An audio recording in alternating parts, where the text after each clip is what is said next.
Hello and welcome to Sportspage. I am Brad Hadank. In this program, I will sit down with various University of Central Missouri athletes, coaches, and supporting staff. These individuals help make Mules and Jenny's athletics a success. Today, Jenny's Bowling joins the show. This is Sportspage.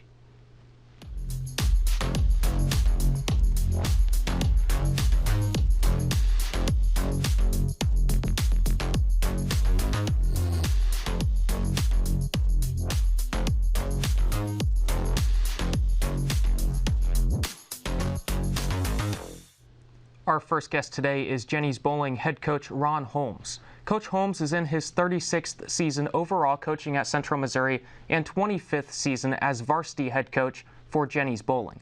Since the Jenny's Bowling program was started in 2001, Coach Holmes has led the Gens to 9 national championship top 5 finishes, with 3 of those being national runner-ups. So Coach Holmes, welcome to Sportspage. Thank you. Thank you for having me. Your program is a member of the Great Lakes Valley Conference. That's different than every other program here at UCM who's the MIAA. So being in the GLVC, how does that affect things in terms of even scheduling? It does affect us a little bit. We traditionally would like to schedule home events and be much closer to our other conference schools. But we started in the MIAA. The former athletic director, Jerry Hughes, moved us to the GLVC whenever the GLVC associate schools wanted to split off. We get to travel quite a bit more, but there's a downside to that of being away from campus. We also don't have a regular season schedule.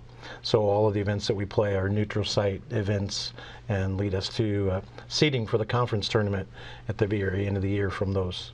And Jenny's Bowling falls under the umbrella of Division I college bowling. How does that work being a D1 program at a D2 school? So we do compete in all 3 divisions together. It's a National Collegiate or Division I NCAA championship, but we do follow the NCAA Division II rules for all of our other items. We get to see quite a few other larger programs, bigger programs that do quite well even here in our backyard. And those bigger programs, has that brought you to some pretty cool places over your time here at UCM? It has. Some of the elites of college bowling are still right here in our backyard. University of Nebraska and Wichita State are 2 of the ones that are not too far from us, and we get a chance to go to those venues, but we also get to go to some that are quite far away and compete against some of the other Northeast region and Central region schools. And when you talk about going to those Division I facilities, it kind of reminds me of Hoosiers when they walk into that state championship place and he goes and he measures, says that's still 10 feet from the floor to the rim.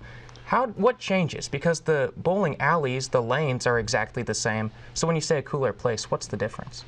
The venue itself is set up more for a premier athletic competition.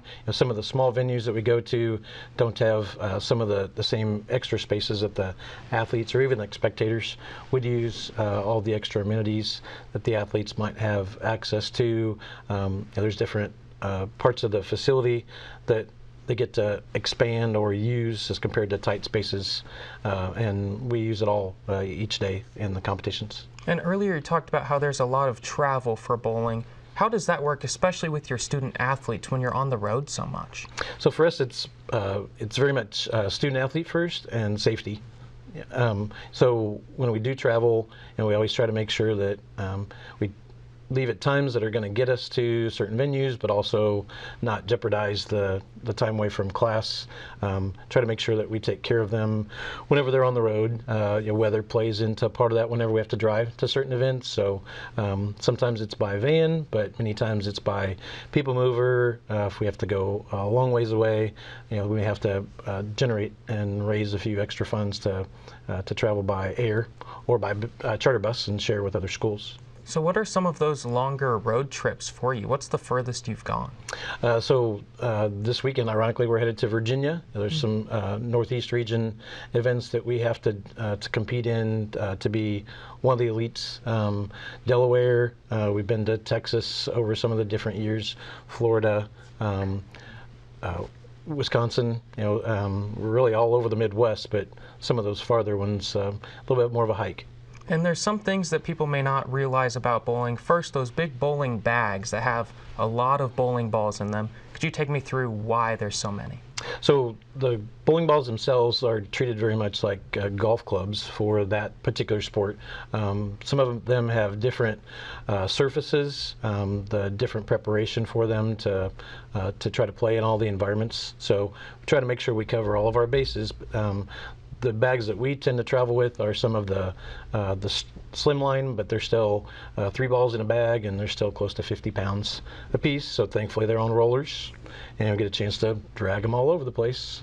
And one of the other things is the oil patterns in the lanes. Could you take me through that? Sure. So each event has a certain type of surface. Those surfaces tend to have a little different friction levels, but the oil patterns that get applied on top of those also end up contributing to our environment. So different lengths or distances, different amounts of oil that may be applied to it. And because it's a substance that'll change and move around, we're playing on an environment that continues to evolve that we can't see. We have to learn and feel our way through and use the tendencies that normally come along. So are there common oil patterns, like, okay, it's going to be one of these 5, or is it kind of whatever the venue wants it to be, and you just get a diagram of this is what it is today? So the NCAA provides us with some templates that we can use, but every host gets an opportunity to choose what they want to do. It has to fit into certain parameters of length or amount. It's a pattern that can't be close to something that's more recreational level or easy. So it has some different technical items in there as well to ensure quality shot, production, and elite level play to win. So if you go to a 2-day tournament, is it going to be the same, or could the oil pattern change?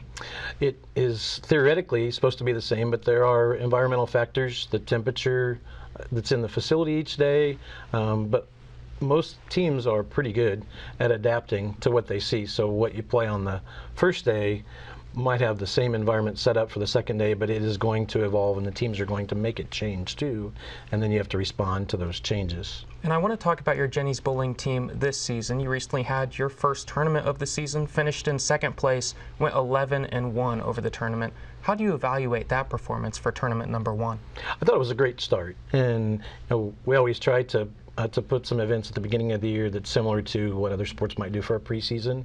This one for us was a little closer to home, but also gave us a chance to get out and let those ladies test their preseason training and their skills.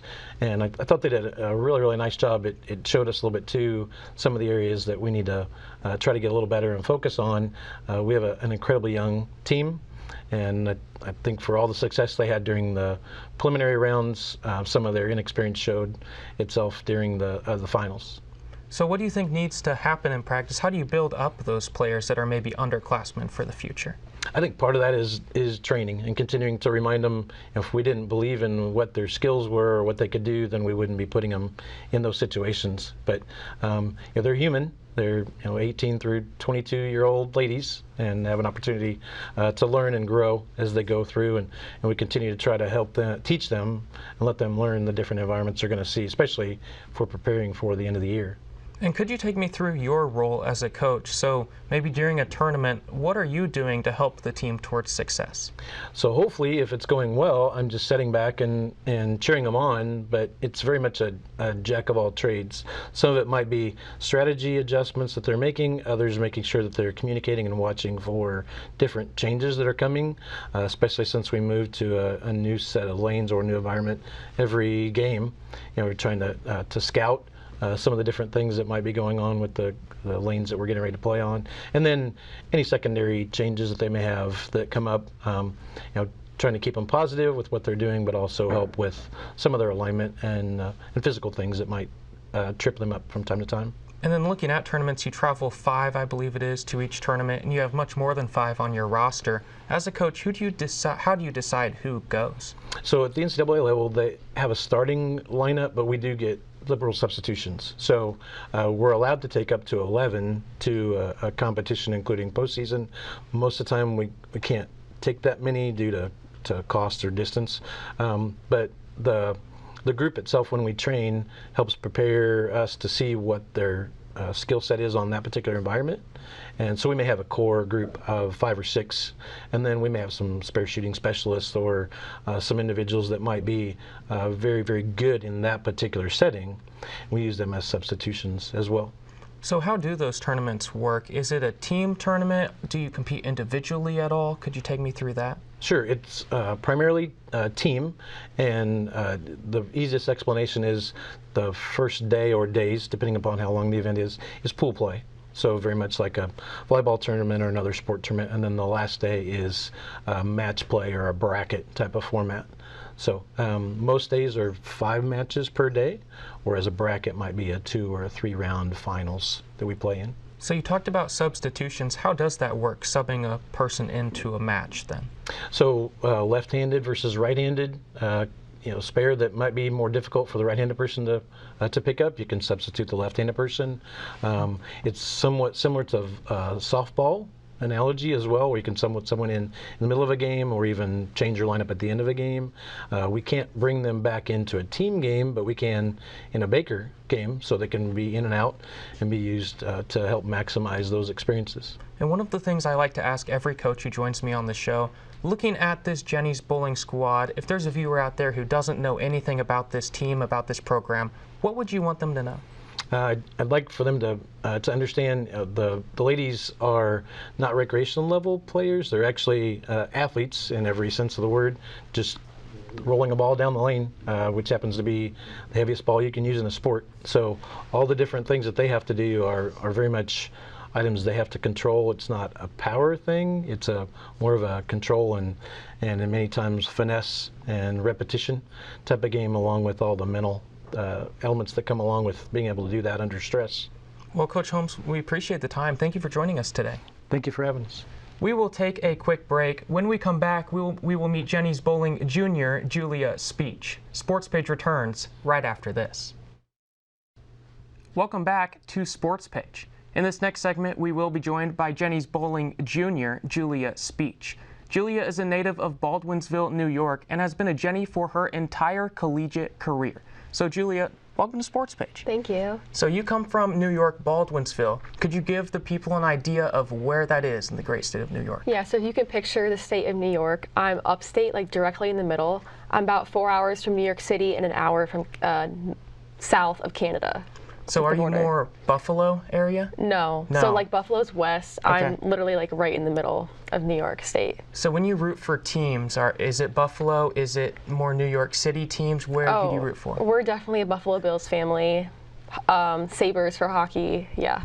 So the people of Southwest Missouri here in Kansas City, maybe you don't get along with as well for sports teams. Correct, yeah. So talk me through the weather is another thing I want to talk about. Come to the Midwest, it's everywhere. Is that a big adjustment for you? Not really, no. I mean, Syracuse, I believe, is considered like the snowiest city in America. So on the winter part of it, no, it's not. But ice storms, the wind, stuff like that is definitely a change for sure. So coming from Baldwinsville, New York, what made you come to Warrensburg, Missouri, UCM? I really wanted to bowl in college, and if I was very picky as well on where I went, I really wanted to like the location and all those smaller details behind, but just bowling on a team. So UCM just checked all my boxes, so here I am. So take me through the earlier days of bowling. What initially got you into the sport? So my grandparents bowled world championships, have both certified Richter coaches, have a whole life in bowling. My grandpa had his own World of 10 Pins newspaper that he was the author of. So it was more just I kind of fell into my family's footsteps with it. And did you say certified as Richter coaches? It just means they are certified bowling coaches. Interesting. Yeah. So were they big influences on getting you to where you are today? Very. They were on my parents and then me when I got to be about 8. So then you started bowling, you said earlier, what made it more competitive for you? Competitive. I would say I just kind of wanted to make my family proud, and I saw what they did when they were younger, so I just wanted to do the same. So as I understand it with bowling balls, it's maybe a lot like golf clubs. You use a different one for different situations. Am I right there? I have no idea anything to do with golf, but from the sounds of it, yeah. Yeah. So is there like a favorite bowling ball that you have now? Like you get in a certain situation, you're like, yes, I get to use this ball. I just got a new bowling ball, actually. It's called the Rockstar, and it's pink, which helps. And I love it. It's great. So what situations do you use that specific ball? So it's a solid symmetric bowling ball. So a lot of the times it's going to be a ball that I can put surface on and I can start in the beginning of the day. And it's good for the beginning of transition as well. And then I have to ball down after that. But it's a great ball to start with. And then one of the things that people don't really understand if they're a casual bowler is the oil patterns, that kind of thing. Could you take me through what that even means? Yeah, so every tournament, I mean, really anywhere that we bowl, there will be an oil machine. I think a lot of times when you go bowling, you might see a big square, big looking box on the side of the bowling alley. It's a big oil machine, and it lays down an oil pattern, and every tournament it's different. So a lot of times it will change where the oil is on the lane. There could be a lot on the outsides, there could be a lot in the middle of the lane, it could be really flat. It's different every tournament that we bowl. So when you bowl in these different alleys, you must see just more casual bowlers all the time. Oh, yeah. Is there something you see them do that you're like, you really should not be doing that in a bowling alley? Many things, yes. But one thing would definitely be like lane courtesy. It's definitely not something that a recreational bowler would be thinking about or practicing, but in competitive bowling, it's definitely a big thing. So then what is lane courtesy? Lane courtesy just means, usually in our tournaments, we have one lane courtesy. So to the person bowling to the right and the person bowling to the left of you, you can't be going up at the same time. So you have to stand back and wait your turn until the person on this side of you is gone and the person on this side of you is gone. So you talked about more courtesy. Are there any rules that people wouldn't know about competitive bowling? I mean, from an NCAA standpoint, the left lane always starts the game. Whatever team is starting on the left lane always starts the game. Things like having dead wood, which is a pin laying in the gutter, is not allowed in an NCAA tournament. Things like that, I guess, you wouldn't think about as someone who doesn't actively bowl. So you're talking about the left lane starts in a team event. Could you take me through what that even looks like when you're bowling team versus team? Yeah, so in a usual NCAA tournament, the first day is all Baker format, which means we have 5 players playing a game. Each player bowls 2 frames. So for me, for example, I could bowl the 5th and the 10th frame, and then my other teammates will bowl the rest. On Saturday, we have team games, as you would say, so the 5 of us would each bowl our own game, and then our scores are added up together against the other 5 that are bowling on the other lane on the pair. And then Sunday, we have a match play format, I guess. And for me, when I bowl even 2 games, my wrist starts to feel like it's going to fall off. Now, I throw it totally wrong, like it goes like that. And that's probably a big part of it. But how do you get through big tournament days without getting fatigued? How do you fight through that?